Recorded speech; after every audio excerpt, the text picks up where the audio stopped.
আসসালামু আলাইকুম সবাইকে। আশা করি সবাই অনেক ভালো আছেন। আমার খামারের হাঁসের জন্য সুইমিং পুলে পানি দিতেছি দুপুরবেলা। তো দুপুরবেলা ওরা গোসল করবে এখানে, তো এখানে ওদেরকে গোসল করার জন্য পানি দিতেছি।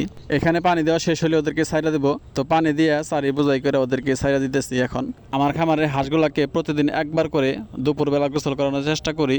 তার কারণ হইতেছে এখন ওদেরকে নদীতে ছাড়ি নাই। নদীতে ছাড়ার পর ওদেরকে আর এখানে গোসল করার প্রয়োজন হবে না, যেহেতু ওদের বয়স অনেক কম, তাই ওদেরকে এখন নদীতে ছাড়তেছি না।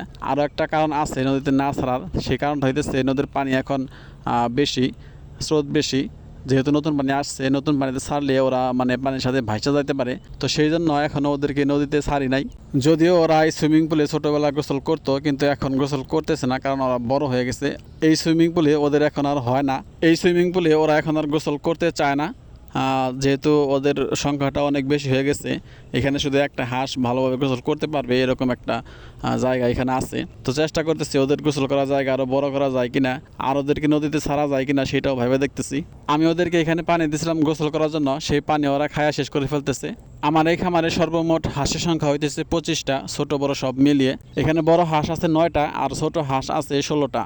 তো এই হচ্ছে 25টা হাঁস।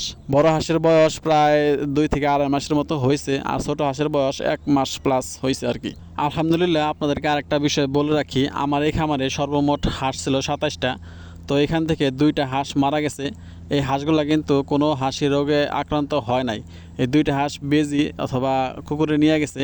একটা বেজি মারা ফেলছে, আর একটা কুকুরে নিচ্ছে কিনা বেজি নিচ্ছে সেটা আমরা বলতে পারতেছি না, কারণ সেটা আমরা দেখি নাই। আমি যেহেতু একজন নতুন খামারি, তাই আমার খামারটা ছোট। তো সবাই আমার খামারের জন্য দোয়া করবেন, যাতে আল্লাহ তাআলা আমার খামারে বারাকা দান করেন। তো সবাইকে অসংখ্য ধন্যবাদ যারা কষ্ট করে ভিডিওটা দেখলেন। সবাই ভালো থাকবেন। আসসালামু আলাইকুম রহমতুল্লাহ।